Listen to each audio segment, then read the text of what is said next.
জন্মগত ঠোঁটকাটা তালুকাটা নিয়ে যারা জন্মগ্রহণ করে তাদের বাবা মা অনেক সময় আমাদের কাছে প্রশ্ন করেন যে এই জন্মগত ঠোঁটকাটা এবং তালুকাটা নিয়ে যারা জন্মগ্রহণ করছে তাদেরকে কিভাবে খাওয়ানো যেতে পারে।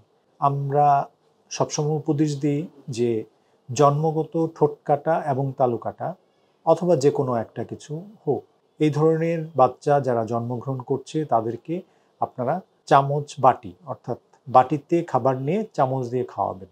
সেটা অবশ্যই বিছানায় শুইয়ে খাবার খাওয়াবেন না কখনোই। এটা বাচ্চাকে কোলে নিয়ে বসিয়ে খাবার খাওয়াবেন। অবশ্যই মাথাটা উপরের দিকে থাকবে, এই অবস্থায় বাটি চামচে খাবার খাওয়াবেন।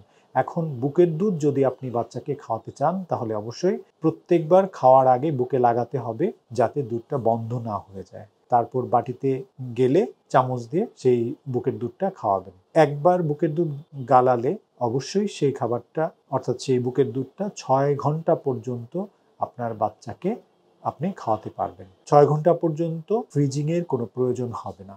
তাই আমরা সবসময় বলছি আপনি আপনার বাচ্চাকে যারা জন্মগত ঠোঁটকাটা তালুকাটা নিয়ে জন্মগ্রহণ করছে তাদেরকে 6 মাস বয়স পর্যন্ত বুকের দুধই যথেষ্ট।